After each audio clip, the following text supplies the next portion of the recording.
Мына урматтуу конуктор, бүгүн студиябызга келип эгемендүүлүк жөнүндө сөз кылган атабыз. Алгачкы суроо эле мына ошо эгемендүүлүк боюнча.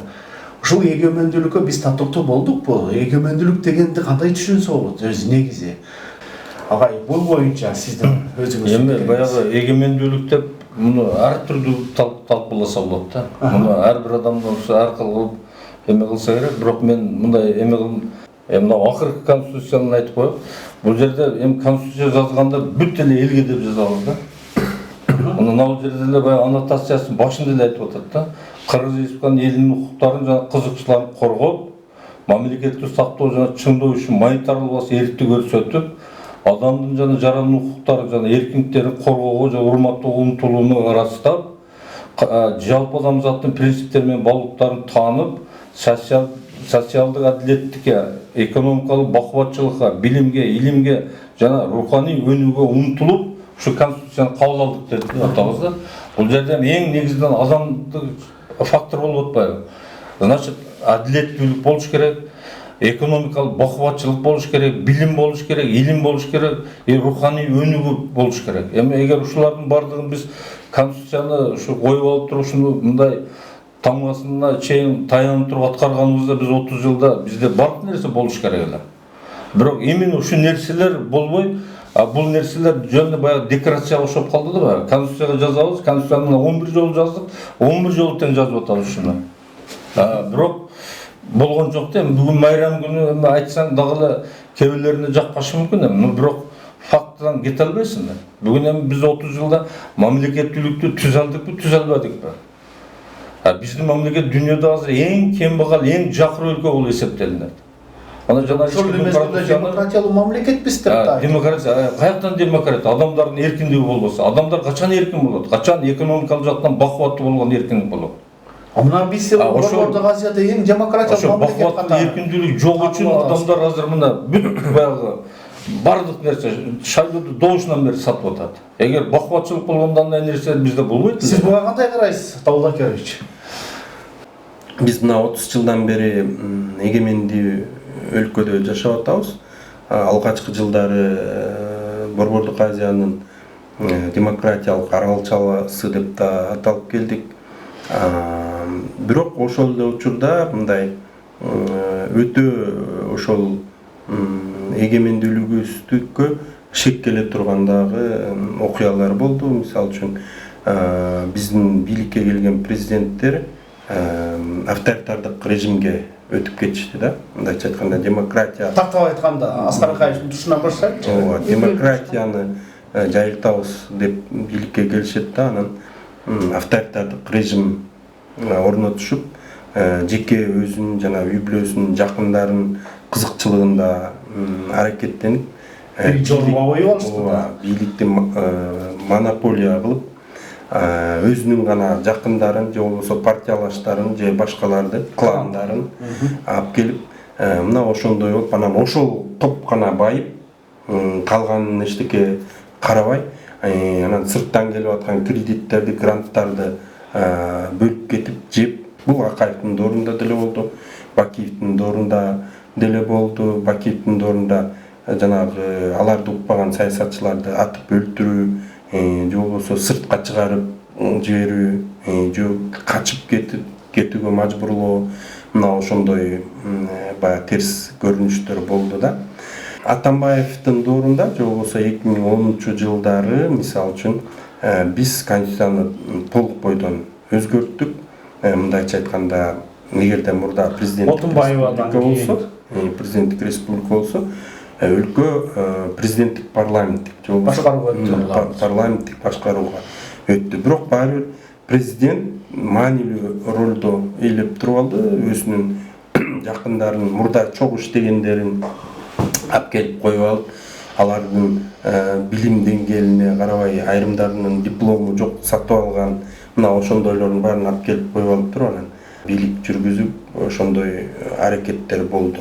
Бирок мунун аягы шайлоодо баягы президенттер өзүнүн гана партияларын алып келип, аларга каршы оппонент партияларды, оппозицияны баягы киргизбей койгонго парламентке, же болбосо мындай искусстволық мындайча айтканда табигый жанагы оппозиция жаратып алганга аракет кылып мына ошондой болуп атат. Себептен де бийликти монополия кылып жанагындай тегерегиндегилерди баюу маанилүү болуп калып атат да.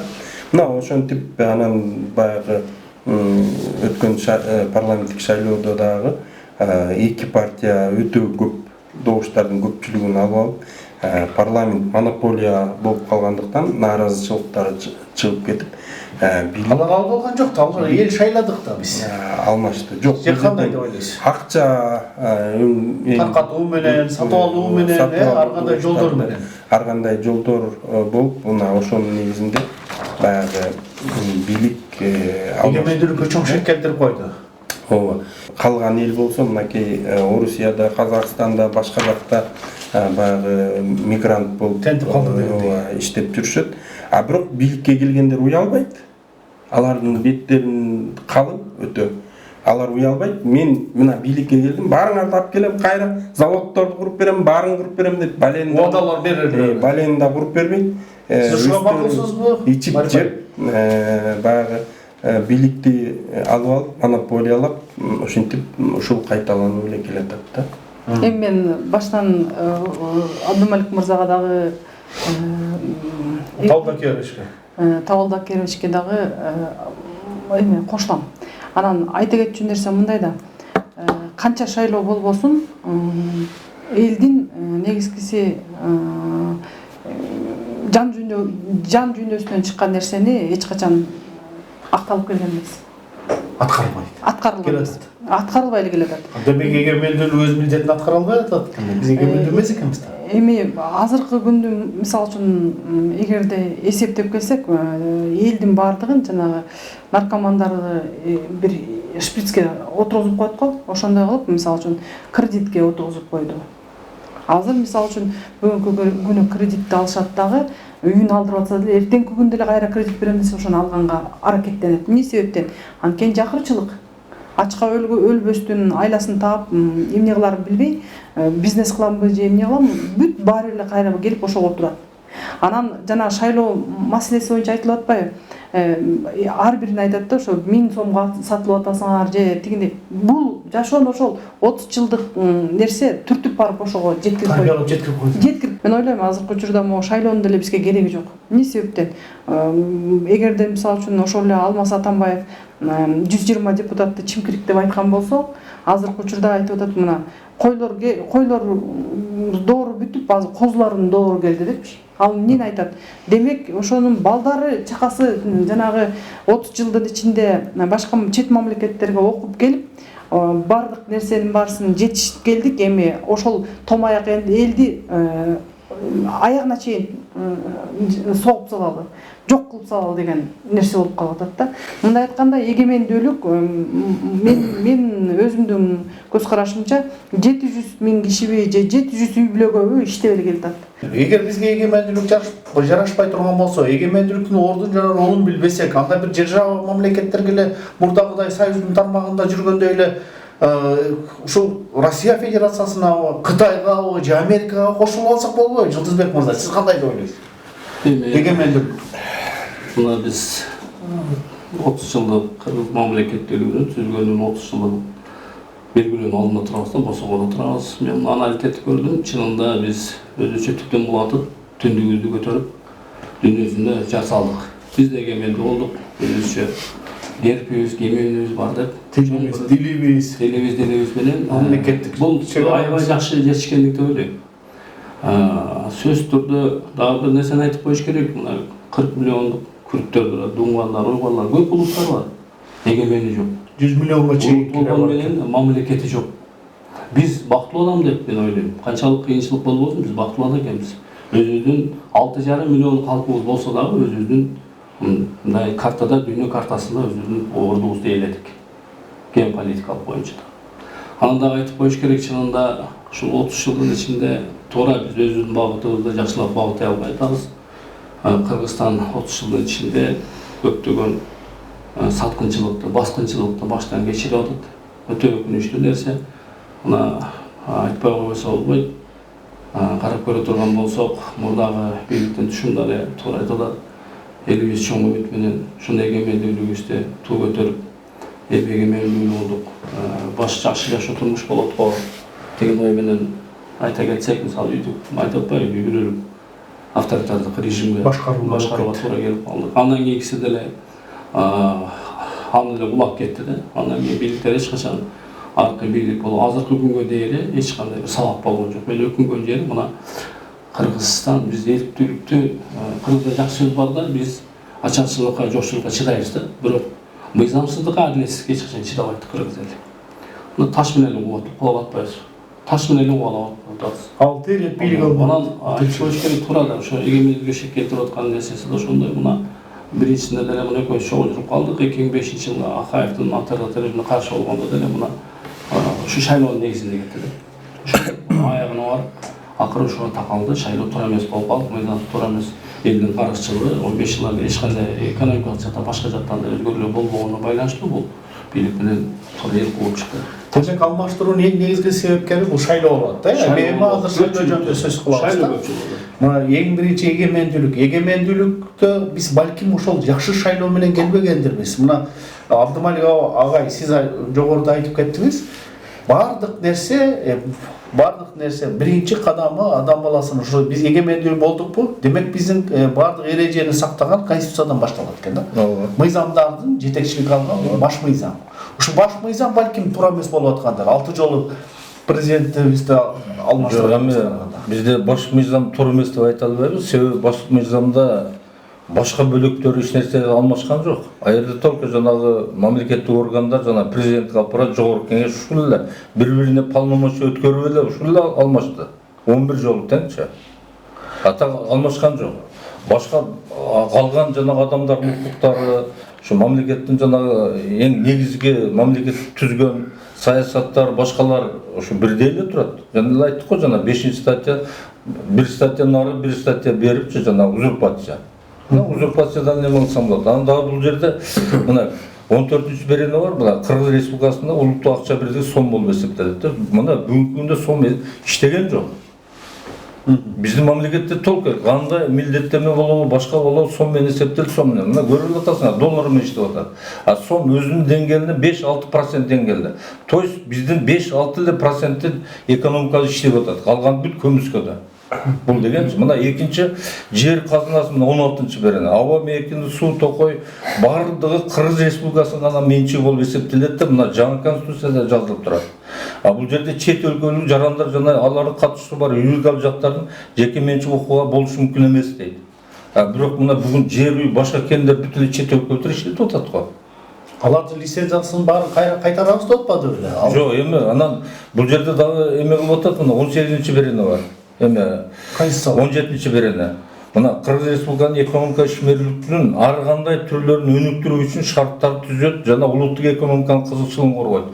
Кана улуттук экономиканын жыйынтыгы? Кана жыйынтык болгону эмнени коргодук? Биз 30 жылдан бери эмнени коргодук? Мына бүт томаяк болуп отурабыз. Анан сомдун да баркын статусун коргой иштеген жок. Башка мына 19-берене айтып, Кыргыз Республикасы социалдык кызматтар, медициналык тейлөөнүн өнүктүрөт, пенсиялар, жөлөк пулдар, башка коргоо кепилдерин камсыз кылат дейт. Кана камсыз кылганбыз? Анан бул нерселер эми жанагы конституция жаман, мыйзам жаман эмес. Баягы Германиянын биринчи президенти Бисмарк бар го, ошонун айткан сөзү бар. Жаман мыйзамдар менен деле жакшы адамдар болсо иштей берет депчи. Бирок адамдар жаман болсо, кызматкерлер жаман болсо, кандай мыйзамда иштебейт депчи. Ошол принципте да. Анан бул жерде жанагы Всемирный банктын жүргүзгөн анализи бар. Пагадан баягы эффективность правительства депчи. Ошол жерде мен эки эле нерсени айтып коеюн. Бул жерде жана качество законодательства. Мына жылдар боюнча 100 балдык системада 38-46, эң көп болгондо 41-63 болуптур. Бул 96-13. Андан бери түшүп кетти. Мыйзамын 40%-тен ашпаса, 100% баягы качественный болуш. Эми верховенство закона дейт, аткарылышы. Аткарылышы мына 19-23 болуптур. 100 баллныйда. Эгер 5 баллный алсаң, бул единица деген сөз да. Бизде мамлекеттик башкаруу болгон жок. Жанагы Акер мырза айткандай, бизде ушу жанагы бір топ бар, ошо топ байыш керек екен, жашаш керек екен, аларга мыйзам не кереги бар аларгачы? Бул пикирге кандай деп карайсыз, Талгат Акелович? Эми туура мисалы үчүн мурда ошол фейктер азыр эле пайда болду. Буга чейин болсо президенттин аппараты күрөшкөн. Алар мисалы үчүн жанагы журналисттерди, эмнелерди өздөрүнө тартып, анан ошолорго жаздырып, мындай кайым айтышып, саясатчылар бири-бири менен эметип, анан саясатчылар үчүн эле болгон да. Ошо бири-бири менен ошондой бир эмеде болушуп турушкан да. Азыр болсо фейктер деген пайда болду. Бул аябагандай мындай коомду таптаза башка жакка алып кете тургандай болуп турат. Себеп дегенде мисалы үчүн бийликтегилердин да фейктери бар, оппозициянын да фейктери бар. Бардык саясатчылардын бүгүн фейктери бар да. Москвада да бар болуп атат. Башка Америка, башка өлкөлөрдөн да чыгып атышат. Бүт жактан чыгып, ошондой кылып баягы коомдун оюн, пикирин башка жакка буруп жибергенге ошондой аракет кылып атат да. Анан мисалы үчүн өлкөдө турмуш аябай начар болуп атса дагы, жок, баары тең сонун, баары тең курулуп атат, баары тең сонун, эртең жакшы болуп кеткен турат дегендей бир эмелерди жазып атат. Бул болсо элдин кыжырын келтирип атат да. Баягы эле билесиздер, аппарат президентадан туруп алып, КТРге туруп алып, кечке сүйлөй берчү эмес беле? Кечке сүйлөй берчү. Ошончо Кыргыз телевизиясы пресс-секретарь же болбосо башка кара жашик деп аталып калып, анан эл аябай жиндеп туруп анан революцияга чыгып кетишкенде жарылганда. Мына ошондой кылып фейктер бүгүн коомду жарган жатат да. Жарган жатат. Мунун жыйынтыгын кече эле айрай жанагы америкалык эл аралык коом социологиялык баягы суромжулоолорунда көрсөттү го. Фейктердин негизинде Садыр Жапаровдун рейтинги бүгүн 51ден 32ге түшүп калды. Себептен де реалдуу турмушту көрсөтпөй атпайбы? Реалдуу турмуш жок. Эчтеке жок. Фейктер болсо жазып атат. Садыр кылып атат, садыр кылып атат, садыр кылып атат дейт. Эл аны көрбөйт. Ошондуктан рейтинги түшүп кетти. 32ге түштү.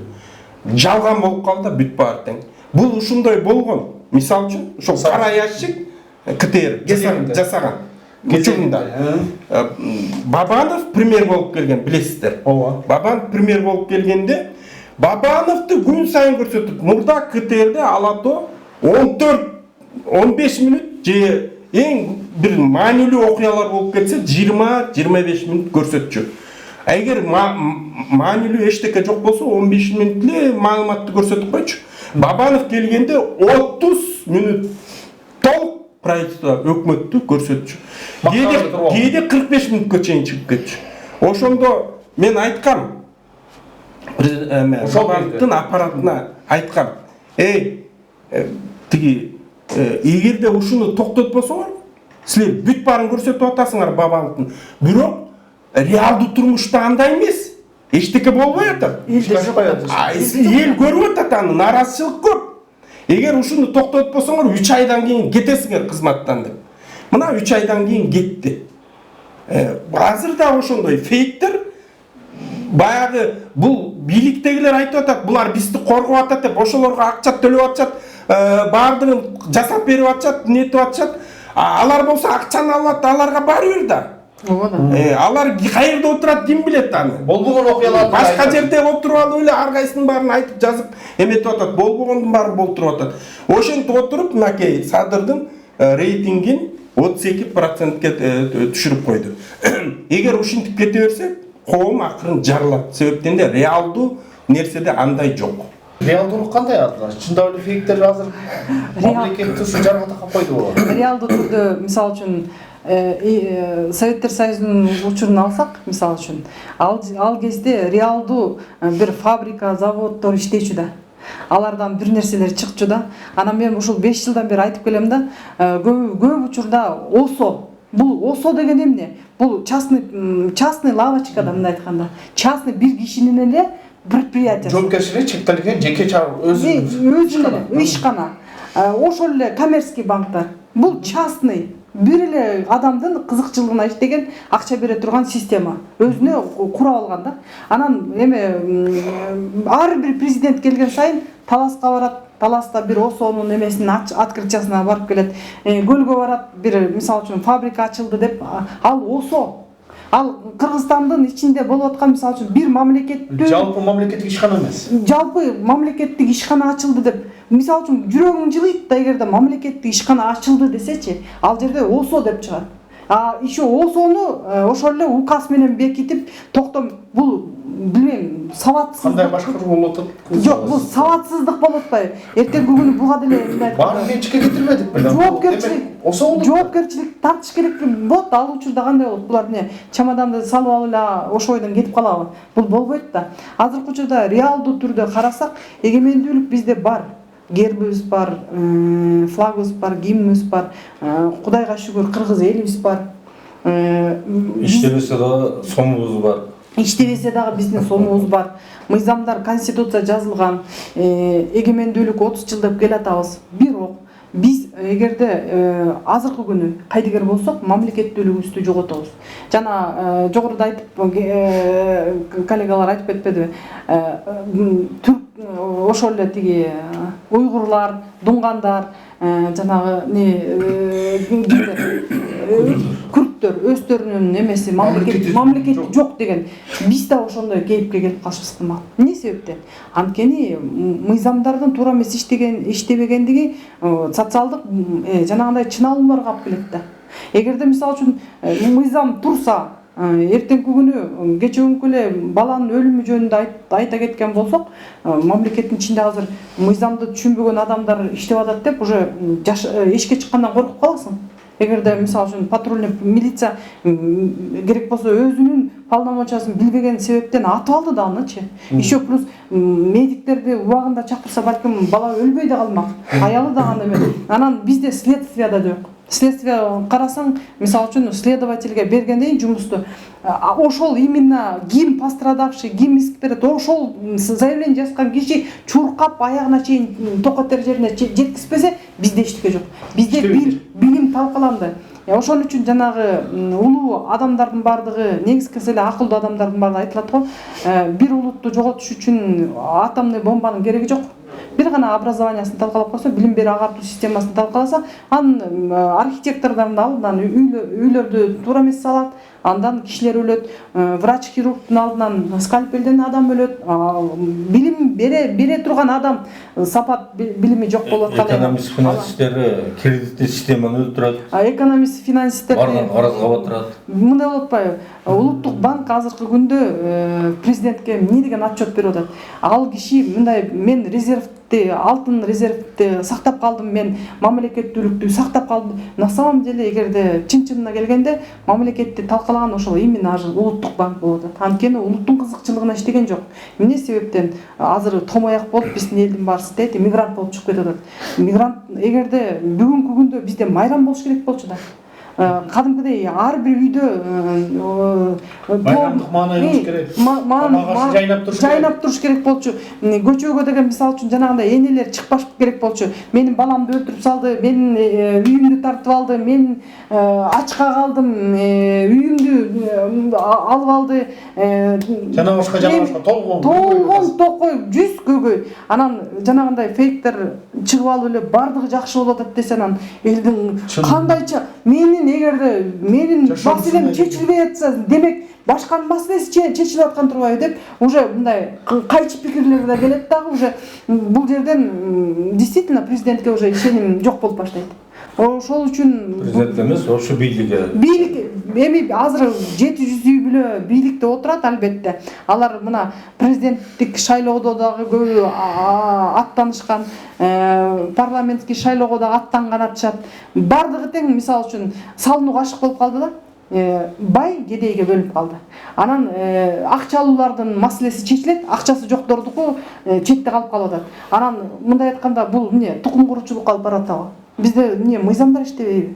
Анан кандайча мамлекетти жоктогонго алып баратабы? Жок. Балким уже мындай ойлоп келет экен да. Адам баласына биринчи ушундай түздөн түз уже мына бул түрткү деп айтса болот. Майпай, мына азыр сиз айтканыңызга эле, Майпайымдын айтканынан эле Жылдыз мырзадан сурайын атам да, жана жогоруда айтып кеттиңиз го, бардык нерсеге шайлоо кем. Шайлоо дайыма себепкер болуп калат дегендей болуп атасыз да. Баягы биз 6 жолу 13-14 жолу ушул баш мыйзамыбызды алмаштырып мына тиги 6 жолу президентти алмаштырып ийдик, 32 жолу премьер-министрди алмаштырып ийдик. Анан ушулардын баарын караса чындыгында эле баягы өнүгүп атат, өсүп атабыз деген топтор да бар экен. Анан бирок алар азчылыкты түзүп атат да бүгүнкү күндө. Анан ушул эмне үчүн шайлоо ушулардын эң негизги мындай нааразычылыктардын же болбосо элдин толкун чыгышына себепкер болот деп баштап калдыңыздар экен. Мен ойлойм да, мына мисалы биз өтө глобалдыйга өтүп кеттик да. Мына жогоруда айтып атат, мына конституцияны 10 жолу өзгөрттүк, 11 жолу өзгөрттүк, конституция иштеген жок. Конституция иштеген жок. Эгерде ошол жерде жарандарга билим бекер, медицина бекер десе эч качан болгон жок. Азыр күнгү эле мектепке акча топтомой, больницага барсаң, акчаң жок болбосо өлүп каласың, бул кеп, бул талашсыз, бул турмуш. Пандемия көрбөйсүзбү? Ана ар бир бийлик келген сайын өзүнүн китапкана жазылып келген.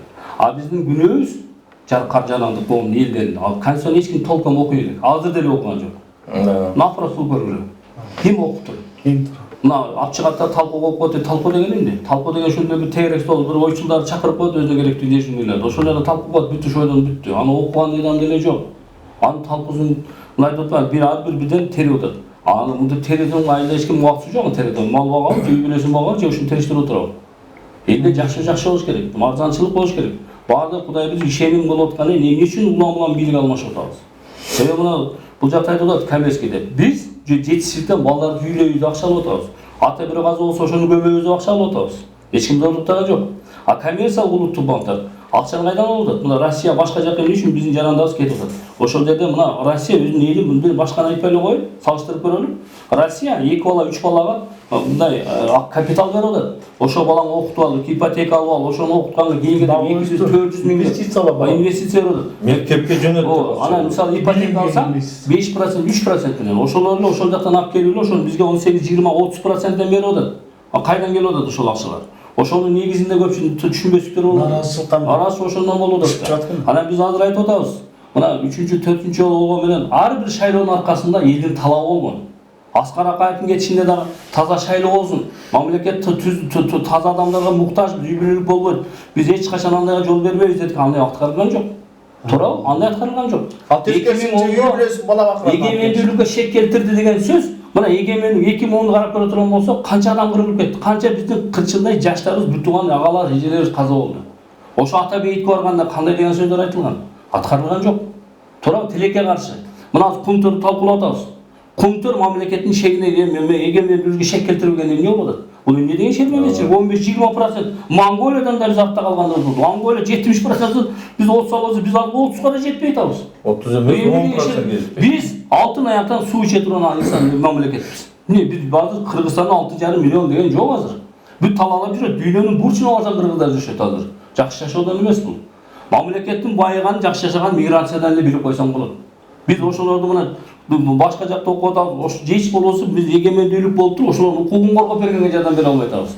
Казакстан болобу, Россия болобу, башка жактан ошолорго биз юридикалык же башка жактан канчасы өлүп келип атат, канчасы камалып келип атат. Биз ошо эгемендүүлүк болуп туруп, өзүбүздүн эгемиздин ошолорго таңгылай албай атабыз. Жакшы жумуш алып бара албай атабыз. Мына мен өкүнгөн жерим. Мына аягына чыкпай карап көрсөңүз, мына айтып атат. Мына кумтөрдүн айтып атат. Кылымдын аферасы болду. Канча деген адамдар биздин элдин, мамлекеттин байлыгын уурдап чыгып кетип атышат да. Бул эмне деген? Bir adamda 2 milyardan деген нерсе. Сырткы карызыбызды айталык, 4 миллиарддан ашык болсо Кытайдын өзүндө карызбыз. Биз эгемендүүлүк алган жылдан баштап кредит менен жашап келатабыз. Кредит менен гана жашап келатабыз. Жолубуз дагы, башкабыз дагы бүт кредит менен жашап келатабыз. Экономикага көтөрүлгөн жок. Биз өзүбүздү өзү алдап келатабыз. А бирок дагы айтып коюшум керек. Өкүнүчтүү гана нерсе, мына парашютты мына айтып атча, чимкирик деп атабыз. А чимкирик асмандан парашют менен түшкөн жок да. Сиз менен биз шайлап атабыз ошону. Кантип шайлап атасыз десин. Тигил ошонун тууганы болот, ошонун кудасы болот, ошонун классташы болот, ошонун жердеши болот. Алганын алып шайлап атпайбы? Мына акыркы шайлоону айтайын, 5-октябрда Үмүт деген жигит казыр жаш бала болуп каза болду, Үмүт. Карачы. Кудай деле бизге мындай бир нерсе белги берип атат, Үмүтүң өрдөнүп кала багыла. Эмне Үмүтүбүз акталып атабы? Люстрация маселесин көтөрүштү. Люстрация болмоюнча мен айтып атам, азыр 10 жол айтабыз, мектеп курулбайт, жолуң болбойт. Бул система чирип бүткөн. Хоть кандай премьер келет, эч өзгөрүш болбойт. Потому что биз айтып атам, сапаттуу алганды билебиз, жегенди билебиз. Портфелдеп коррупцияга тизебизден батканбыз. Мына жашаганда эмне? Биз башканы айтып атабыз, азыр 10 жолу муну оңдоп кайрадан жазып чыксаң деле эчтеке өзгөрбөйт. Бала төрөлдүбү? Садик башына тыйын бересиң, мектеп башына тыйын бересиң, жогорку окууга тыйын бересиң, жумушка барганга тыйын бересиң, өлсө да баңга тыйын бересиң. Өлгөн күнү маза аласың да. Мына ошону айтып атам. Система өлө чирип бүткөн. Бул система чирип бүткөн. Система өзгөрбөйт. Демек ушул тиги думай калай. Мындайда бизде 30 жылдан бери система баягы идишке коюлган суу болуп калды. Ал сууда ириңи, каны капкара болуп калды да. Ошон үчүн келген президенттер оңдон келди эле, баягы түшкөндөн кийин ылайка суунун ичинде сырт көрүнбөй калып атат. Сырткы ичине көрүнбөй атат. Азыр ошол идишти төгүп салып туруп, таза суу тазалап, мындай бар жоктон көрүнө туруп, ал ичинен да көрүнөй да. Эме кылыш керек да. Эл талап кылып атпайбы? Мисалы үчүн Акаев кетти, Бакиев кетти, мына жаңдагы кетип атат.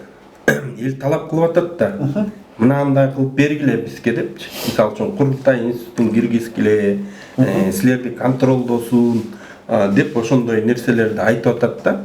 А бирок бийлик болсо тескери кылып атат да. Мисалы үчүн Акаевдин учурунда эле айтканда, курултай институтун киргизип койгула, силерди контролдосун деп атат да. А Бакиевке да айтты, курултай институтун киргизгиле, силерди контролдосун десе, бийлик аларды курултайды сатып алып атпайбы? Мен курултай кылам деп атпайбы? Мен президентмин, мен курултай кылам. Сен президент болсоң, сен курултай кылсаң, анда сени ким контролдойт? Азыр деле курултай болсо ошондой системага алып келип коюп атышпайбы? Элди алдап коюп атышат да. Бийликке келгенден элди алдап коюп атышат. Бүт эле алдамчы. Азыркы конституцияга дагы курултайды киргизишти, бирок эл каалагандай киргизген жок да. Механизм алдап койду. Bizde жөн эле атын жазып коюшат. Курултай деп атын эле жазып коюп, болду. Эл алданып калды. Алдамайдан башка нерсе жок да. Себеби жанагы бул жага айтып кетти. Биз 30 жылдан бери только грант кредит менен жашап атабыз депчи. Ал болбосо Журузбек мырзанын айтканы туура да. Биз бирок ошону эмне үчүн грант кредиттин эсебинен жашап калдык да. Бирок ал грант менен кредит мына ар түрдүү источник ар түрдүү жүрөт. Баягы гранттын кредитин кошкондо ушу бир 11-12 миллиард доллар алып турбуз да. Ошонун ичинен бир 6 миллиардка жакын кредит аны эми жоюлуп коюлуп, азыр 5 миллиардка жакыны калды. Жанагы гранттар жоюлуп кеткен. Эмне үчүн бизге грант берет да? Себеби бул мен жөн эле отвлекающий маневр да бул. Биздин кем байлыктар бүт барды четке кетип атат. Мына бир эле кумтөрдү эсептегенде, кумтөрдү башында баягы 78-жылы эсирин убагында запас эсептегенде аерде жазган. 105,16 миллион тонна руда казылат, 740 тонна алтын чыгат депчи. Средний содержание золота 1 тоннада 7,03 грамм депчи. Азыр бизде кандай? Азыр бизде 140 миллион тонна руда казылды. То есть 130% аткарылды руда. Алтын жарымы да жок. Кана алтын?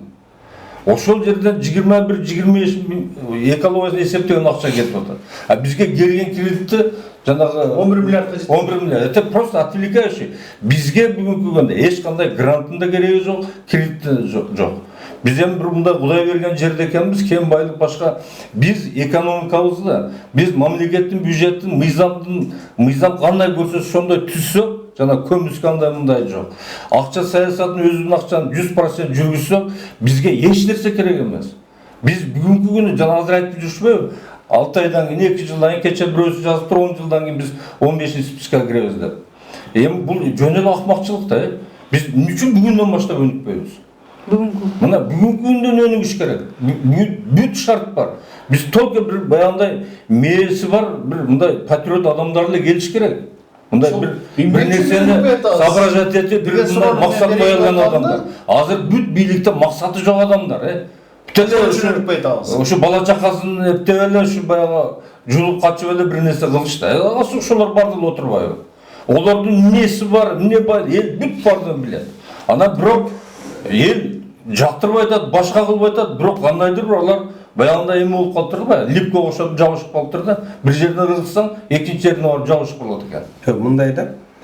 Эмне үчүн ошондой болуп атат да? Булар айтып атат. 30 жылдан бери өлүп кетет. Кредит менен, грант менен жашадык, а Кумтөр башкалар башка жакка иштеп атат деп. Себептен эле бийликтеги адамдар элдин баюусун каалабайт. Вот именно. Токкатар же. Элдин баюусун каалабайт да. Себептен эле мисалы үчүн айталы, бизде деле бай адамдар бар да. Мисалы үчүн Кумтөрдү же башканы өздөрүнүн акчасына иштетсе, ал байып кетип атпайбы? Ал байып кетсе бийликке келет да. Тиги бийлик деген айтат, орунду бошот, мен барам аякка депчи. Ошондуктан бүт бардыгын тең чет өлкөдөгү адамдарга берип жок кылып атат да. Ошол жактан өздөрү үлүшүн алат. Өздөрү үлүштөрүн алып атат, чөнтөккө салып атат, банктарга салып атат, батыштагы жанагы офшор зонадагы банктарга салып катып, баласы эмес, жети ата тетияктагы өзүнүн жети муунга жете тургандай кылып туруп басып салып атышат. Анан кедейбиз деп мынакей келип тиги Мына конституция боюнча биздин укуктарыбыз бар экен да. Туурабы? Бүт эл бар жол бар. Мына азыр шайлоодо деле. Атарган иши. Эми карасаң, мына эл деле. Эл азыр карасаң, мына эми эгиз туугандар балдарды сатып берди деп издеп жүрүшөт. Ыйлап жүрүшөт.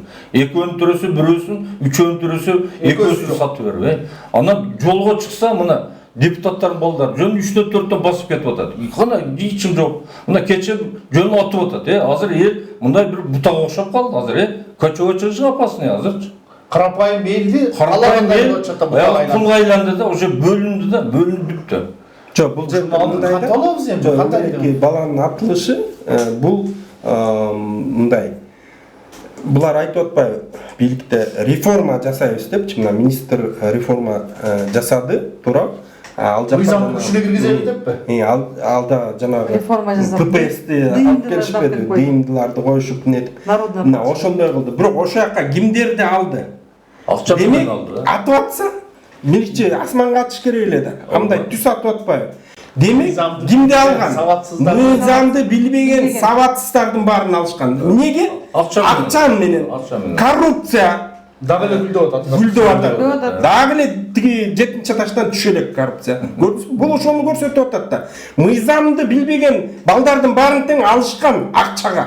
Толтура алышкан. Ошолор билбейт да, анан асманга аткандын ордуна кишини карай атып атпайбы? Мына ошентип бөлүп. Анан биз бул жерде жанагы элдин экиге бөлүнгөнү болуп калды. Кичине бир кызмат, кичинекей бир баягы коручка алып алганда, значит, эл мага обязан деп калды. Токтосом, таягын көтөрсөм, жүгүрүп келип акча берет депчи. Бербесең да атпса, ал баягы психологический адамдар мындай эме болуп калды. Алар өздөрү акча берип, жумушка кызматка орнот. Анан эми ойлоп атат да, менде бийлик бар, значит, токтотсом, таягын көтөрсөм келип жүгүрүп акча бериш керек депчи.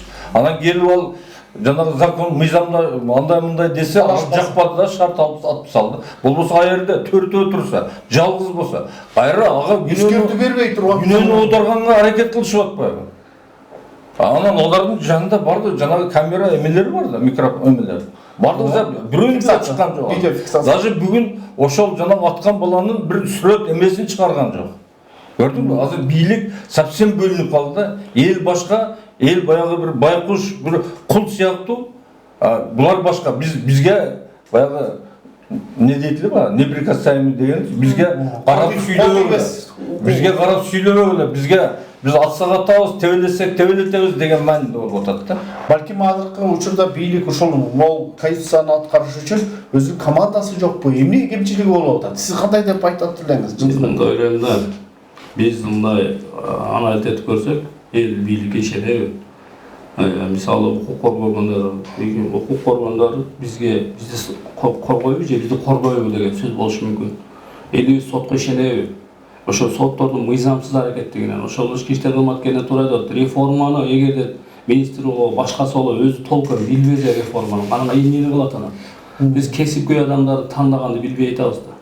Ошон үчүн Сталин айткан, кадр решает всё деп. Эмне кадр таланттуу, күчтүү эми жокпу? Жок, сөздө да сенин таанышың болуш керек, же сенин партияңда чуркаш керек, же сен үчүн илгери чуркап жүргөн, сен ошо миллетиңен кутулуп ошо кызмат беришиң керек. Анан ал эгер ошол реформаны билбесе, анан өзүнүн деңгээли ошондой болсо, тегереги деле ошондой болот да. Шайлоо деп калдык, ошо шайлоо бирдекени өзгөртө алабы эми? Энгибалдын айтканда, Энгибал баягы 8 жыл жүрүп бу жерде китеп жазып кетти, ошол айтып атпайбы? Кыргызстанда бардык кызмат сатылат деп. Акчасыз эч ким кызмат келбейт. Демек ошо Даже биринчи туугандарын издейт де, жакындарын. Эгер алар дагы акча бербесе, аларды койбойт дейт. Себеби система бузулат дейт. Баягы ылдыйтан жогору баягы кетип туруш керек, поток дейт. Анан эми ошондой системада бизде мүмкүн эмес да. Эми ошол Энгибал мына 13-жылы жана Атамбаев чакырып орден берип, китептин 2000 экземпляр чыгарып, кана чыгарып. Анан эми раз улар акча менен келсе, значит закон жок болсо, мыйзам аткарылбаса, алар эмне кылып атат? Алар как частный лавочка иштеп атат. Алар акча кылып атат, акчасы бар ишти кылат. Ошон үчүн милициясы да акча алат, себеби ал ай сайын берип туруш керек да. Прокурор да акча алат, бардыгы акча. Кошумча Совет обороны туурабы? Бул мындай айтканда мамлекеттик күчтүү орган деп эсептесек болот. Өткөндө жанагы водительдердин мындай айтканда нааразычылыгына байланыштуу ПДД штрафтарды 300 сомго түшүрдү. 70%-ын эгерде эртерээк төлөгөдөй болсо, ошо 300 сом төлөт депчи. Ошонун алдында биз ушул Совет оборонанын специалисттер менен, ошол именно иштеп аткан адамдар менен кезигиштик да. Биз кезигишкенде дагы ошол жана безопасный город боюнча иштеп аткан специалисттер менен да жолуктук да. Анан биз айтып атабыз да, силер ушул алдын ала антикризисный программа разработка кылып чыгармаңар десек, жок дейт.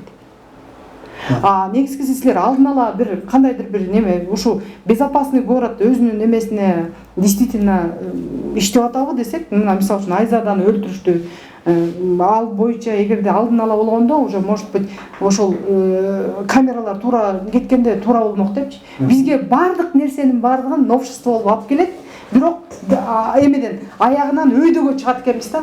Ошон үчүн мен азыркы күнү даже могу шайлоолорго деле азыр эл ишенген жок. Шайлоонун натыйжасы даже жыйынтык деле бербейт. Анткени действительности жанагы эме акча менен бардыгын тең мындай кылып түзүп алышканда, биз мамлекеттин ичинде эле ошол байлар өзүнчө мамлекет кылып алган, мындай айткан автономия, кедейлер деп карапайым эл өзүнчө автономия болуп калган. Анан мыйзамдар именно ошол карапайым элге иштеп атат да, тигилерге иштеген жок да. Эмнеси мисалы үчүн Иса Өмүркуловдун баласы бир эмес 2 жолу 3 ажал кылды, 3 өлүм болду, эч нерсе болгон жок да. Мисалы үчүн, карапайым элдин действительно жанагы пример мисал кылып баары эле айтып келет го, тоогурдаса камап коет депчи. Азыркы учурда могул СИЗОну карасаңар, толуптур адамдар 2 айга чейин эмесин күтүп отурушат. Же болбосо даже 20 жылдан бери отургандар да болушу ыктымал. Ошо СИЗОдон эле чыкпагандар бар. Бул менин кесепети. Биз 30 жылдык эгемендүүлүктө карапайым элге мындай кандайдыр бир жагымдуу нерселер эч болгон жок. Просто элдин жанагы Жылысбек мырза айтып кетпеди, үмүт каза болду депчи. Үмүт деген баласы өлдү депчи. Демек ошол күнү өлгөн экен да үмүтүбүзчү. Эгерде адам өлкөнү оңдойм десе, аны жөн эле оңдоп коет. Биз мисалы үчүн мына 6,5 миллион деп 6 миллион 600 деп атат. Айтып атпайсызбы? Бизден дагы көп, 2 эсе, 3 эсе көп, бирок мындай ресурсу аз мамлекеттер, 14 миллиондук мамлекеттер жөн эле багат элдерин, жөн эле. Өлүгү жолу 6 миллион кишини, 6 миллион кишини Ушунча бойлук жөн эле багып койсо болот.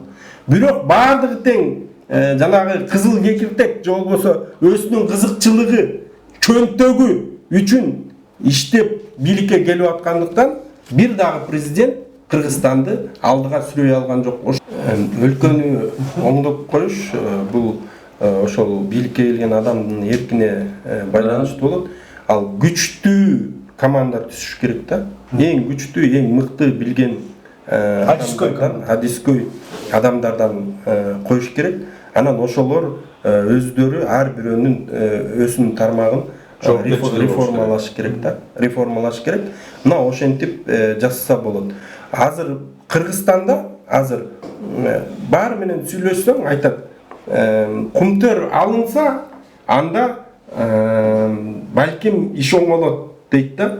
Кумтөр алынбаса, анда бийликтин проблемасы болот. Эл жакырланды, нетти, азыр мынакей баары кымбатчылык болуп атат, эл көтөрүлүп кетиши мүмкүн деп атат. Бир үмүт Кумтөрдө турат. А бийлик болсо реформа жасабай атат. Реформа жасабайт, команда түзүлө элек, эчтеке боло элек, канча ай болду.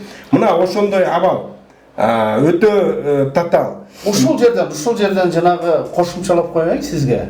Кумтөрдү баштаган бүт балекеттин башында Аскар Акаев турат деп келгенбиз. Ушул 30 жылдан бери кечирип койгонда. Азыр биз ошентип эле турабыз. Анан бирок Аскар Акаевди жакчайып тосуп алып, анан кайра жакшынакай кылып узатып, Кумтөрдө бунун эч кандай күнөөсү жок экен, жанагы өлүп калган Танаев да күнөө экен дегендей шекчерал ошондой тергөө иши уланып атпайбы? Жок, андай эмес.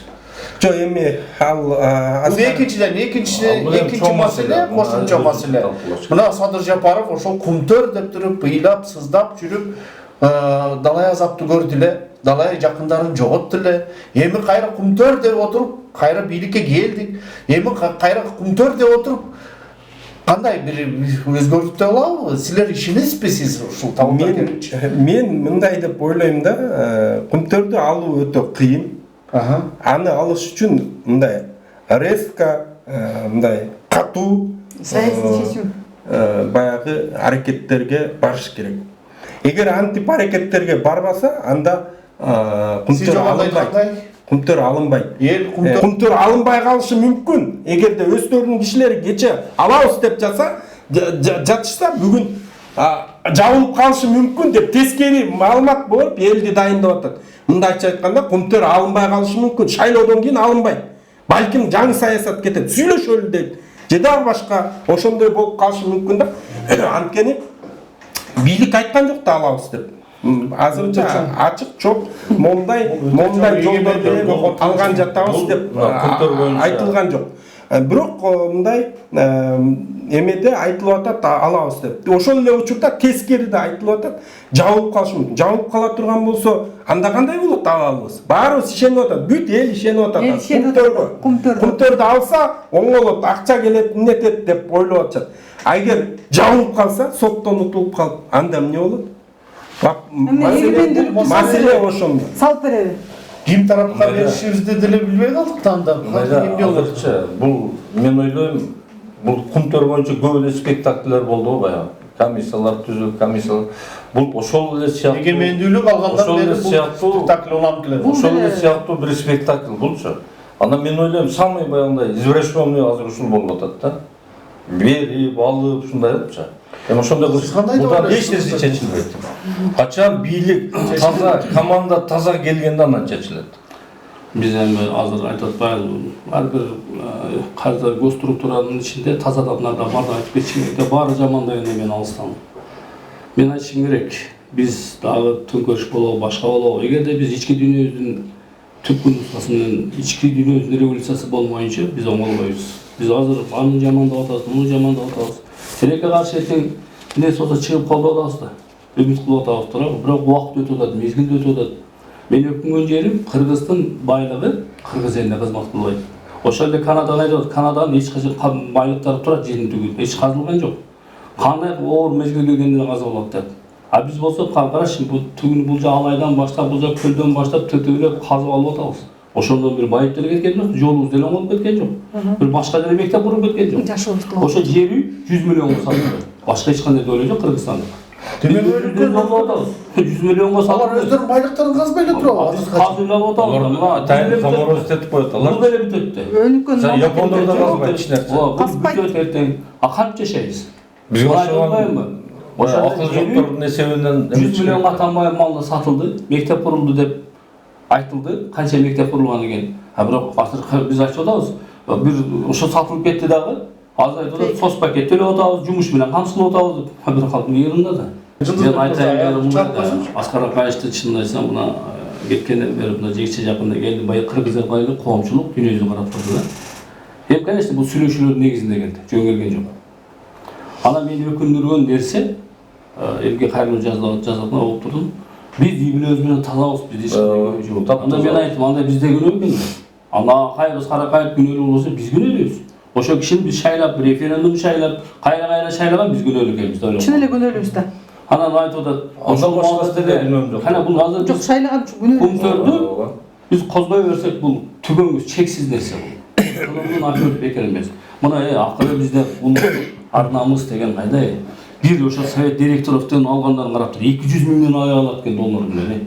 Бир карапайым нанга жетпеген Кыргызстан 60% башыгы жакырчылыкта жашайт. ошондо эле поощрять этип отур. Жакшы жашайт. Анан бизге бир пакет көтөрүп барып алып коесуна пакет берип койдук, көңүлүнө алып койдук деп. Ошол туура айтып атат, бир айтып атам го, биз эгерде ушундай кемдерди казып атабыз, элдер митингге чыгып атышат, тазалык, экологияда башкасын кылабыз деп. Кандай биз алтын аяктан суйсак болот эле го. Эмне өзгөрүп кетти? Жолубузду салып бүтө албайбыз, кайра жол бүтпөйт. Же мектебибизди салсам мектебим бүтпөйт. Акыры жалаң каршы. Бизде бир нерсе болуш керек да. Мен ошон үчүн мүмкүнчүлүктөн пайдаланып айтышым керек. Эгемендүүлүк 30 жыл. Эгемендүүлүк Отузга чыкты, ошондо төрөлгөн бала. ооба, эгемендүүлүк эмне үчүн баалуу, мен үчүн байлык, баалуулук. Эмне үчүн мен сыныктанам? Себеби 30 жылдан мурун биз СССР маалында жакшы жашап келгенбиз, жаман деп айта албайм. Кемчиликтер болгон. Биз тарыхты бурмаланып жазып келген, идеология күчтүү болгон. 30 жылдан бери бирдей идеологиябыз жок. Эч кандай идеология жок. Идеология нөл. Мен айтып коеюн. Идеология Башка. Андан сырткары дагы биз тарыхты мына көтөрүп келе атабыз. Өзүбүздүн тарыхыбызды өзүбүздүн кайрадан жазып келе атабыз. Бул демек бул эгемендүүлүгүбүздүн бир белгиси да, бул да чоң сыймык биз үчүн. Үркүн, башка нерсени билип атабыз. Биздин урпактар ошону билиш керек. Тарыхты да бурмалап атабыз азыр. Анан эми мындай да кечирип коесуз. Бир мага бир ойчул жакшы киши айтты, тарых болбой тарыхчылар болот деп. Тарыхчылар кандай жазса биз ошондой кабыл алып атабыз да. Бирөөсү андай жазат, бирөөсү тигиндей жазат, биз ошону кабыл алып атабыз. Табылды билсең керек. Мына ошондуктан мен айтайын дегеним, биз кыргыз элдерин чоң аталарын мына шайлоодо келет деп атпайбызбы? Мына шайлоодо көпчүлүк өзгөрбөйт. Адам бир мандатты партиялык деп атабыз. Колунда жок адам. Мурдагы деле парламенттик деле мына кече шаардык болду.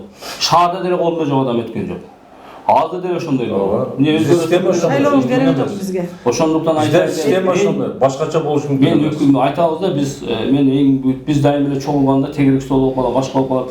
Тигил андай экен, мындай экен деп сын пикир айта беребиз. Бирок мен айтайын элиме. Эгерде биз ички дүйнөбүздү өзгөртпөсөк, 2000 сомго, 3000 сомго, 5000 сомго өзүбүздүн намысыбызды, биздин келечегибизди сатпасак, агитатор болуп 15 миң, 20 миңди алып бир мешок нанга сатпасаң, ошондо оңолобуз. Атак оңолбойбуз. Биз азыр айта беребиз, тигил болбойт, бул болбойт, эч качан оңолбойт. Биз ошолорго эгерде ойлонуп баарыбыз келсе, бүгүн балким бир аны көрбөй да калышыбыз мүмкүн. Бирок биздин келе аткан аркадагы урпактарыбыз ошону туура калсак, биз ошондо гана өнүгөбүз. Антак өнүкпөйбүз. Биз оптимисттик маанайды көрсөтүүнү аяктайлы. Рахмат сиздерге келип бергениңиздерге. Кудайым буйрса, Кыргызстан өнүккөн, өскөн мамлекеттердин катарында болушуна тилектешпиз. Рахмат.